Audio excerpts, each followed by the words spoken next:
Bom dia, boa tarde, boa noite. Estamos aqui no Fala Saldanha. Então, terminamos aqui de ler os artigos da ética no serviço público. A gente vai dar uma entrada aqui agora na lei número 8.429 de 92 e suas alterações. Disposições gerais, atos de improbidade administrativa. Vamos aqui para o capítulo 1 das disposições gerais. Artigo 1º. O sistema de responsabilização por atos de improbidade administrativa tutelará a probidade na organização do Estado e no exercício de suas funções, como forma de assegurar a integridade do patrimônio público e social, nos termos desta lei. Parágrafo único foi revogado. Parágrafo 1º. Consideram-se atos de improbidade administrativa as condutas dolosas tipificadas nos artigos 9º, 10º e 11º desta lei, ressalvados tipos previstos em leis especiais. Parágrafo 2º. Considera-se dolo a vontade livre e consciente de alcançar o resultado ilícito tipificado nos artigos 9º, 10º e 11º desta lei, não bastando a voluntariedade do agente. Parágrafo 3º. O mero exercício da função ou desempenho de competências públicas, sem comprovação de ato doloso com fim ilícito, afasta a responsabilidade por ato de improbidade administrativa. Parágrafo 4º. Aplicam-se ao sistema da improbidade disciplinado nesta lei os princípios constitucionais do direito administrativo sancionador. Parágrafo 5º.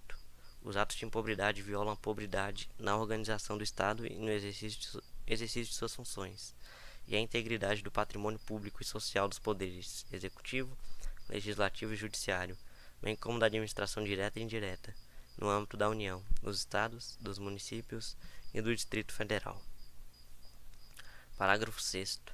Estão sujeitos às sanções desta lei os atos de improbidade praticados contra o patrimônio de entidade privada que receba subvenção, benefício ou incentivo, fiscal ou creditício, de entes públicos ou governamentais, previsto no parágrafo 5º deste artigo.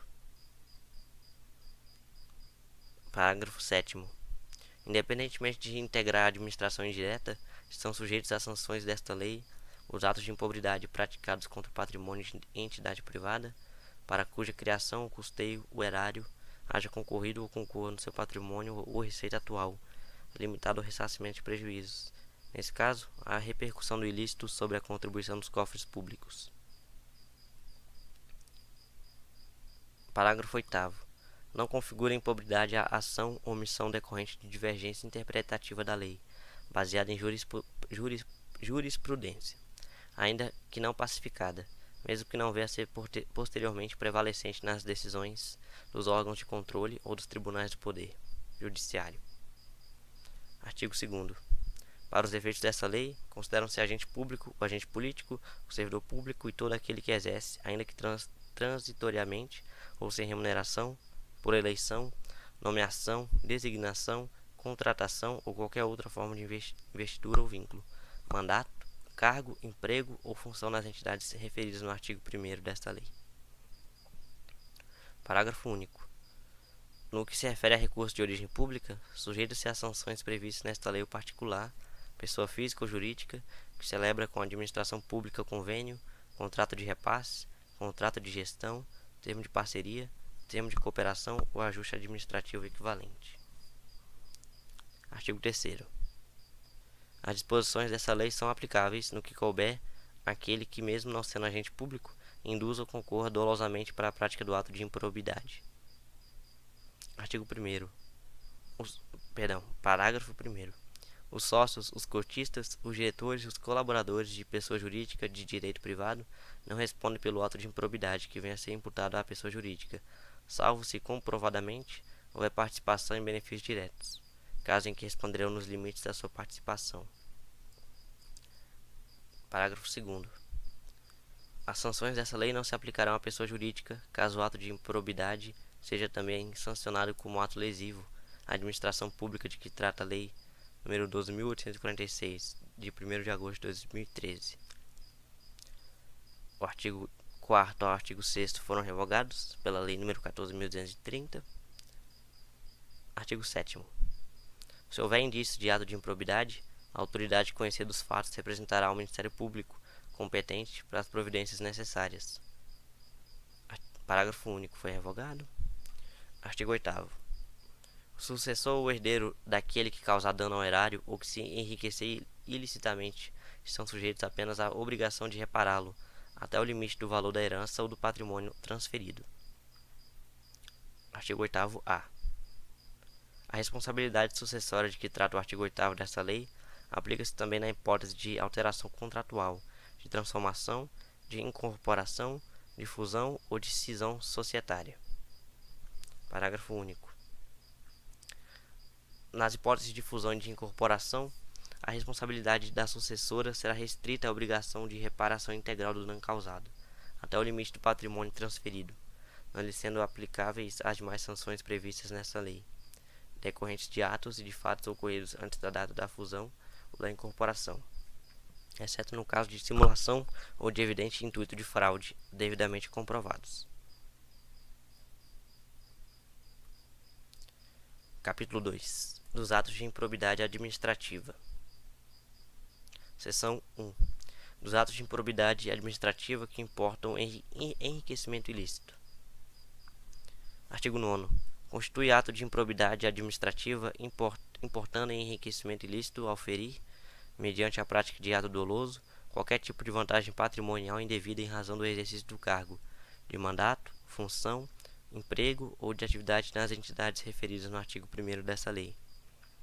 E, notadamente, receber, para si ou para outrem, dinheiro, bem móvel ou imóvel, ou qualquer outra vantagem econômica, direta ou indireta, a título de comissão, percentagem, gratificação ou presente de quem tem interesse, direto ou indireto, que possa ser atingido ou amparado por ação ou omissão decorrente das atribuições do agente público.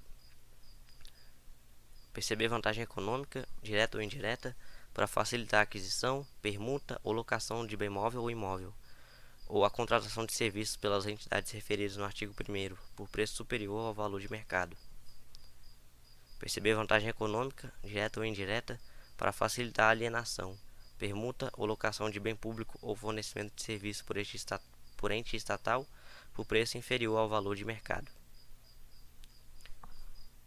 Utilizar, em obra ou serviço particular, qualquer bem móvel, de propriedade ou à disposição de qualquer das entidades referidas no artigo 1º dessa lei, bem como o trabalho de servidores, de empregados ou de terceiros contratados por essas entidades. Receber vantagem econômica de qualquer natureza, direta ou indireta, para tolerar a exploração ou a prática de jogos de azar, de lenocínio, de narcotráfico, contrabando, usura ou de qualquer outra atividade ilícita, ou aceitar a promessa de tal vantagem. Receber vantagem econômica de qualquer natureza, direta ou indireta, para fazer declaração falsa sobre qualquer dado técnico que envolva obras públicas ou qualquer outro serviço, ou sobre quantidade, peso, medida, qualidade ou características de mercadorias ou bem fornecidos a qualquer das entidades referidas no artigo 1º desta lei. Adquirir para si ou para outrem, no exercício de mandato, de cargo, emprego ou de função pública, em razão deles, bens de qualquer natureza, decorrentes dos atos descritos no caput deste artigo, cujo valor seja desproporcional à evolução do patrimônio ou à renda do agente público, assegurada a demonstração pelo agente da licitude da origem dessa evolução. Aceitar emprego, comissão ou exercer atividade de consultoria ou assessoramento para pessoa física ou jurídica que tenha interesse suscetível de ser atingido ou amparado por ação ou omissão decorrente das atribuições do agente público durante a atividade. Perceber vantagem econômica para intermediar a liberação ou a aplicação de verba pública de qualquer natureza. Receber vantagem econômica de qualquer natureza, direta ou indiretamente, para omitir ato de ofício, providência ou declaração a que esteja obrigado. Incorporar por qualquer forma ao seu patrimônio, bens, rendas, verbas ou valores integrantes do acervo patrimonial das entidades mencionadas no artigo 1º desta lei. Usar em proveito próprio bens, rendas, verbas ou valores integrantes do acervo patrimonial das entidades mencionadas no artigo 1º desta lei. Vou terminando aqui na seção 1, que já passamos aqui, estamos quase nos 10 minutos.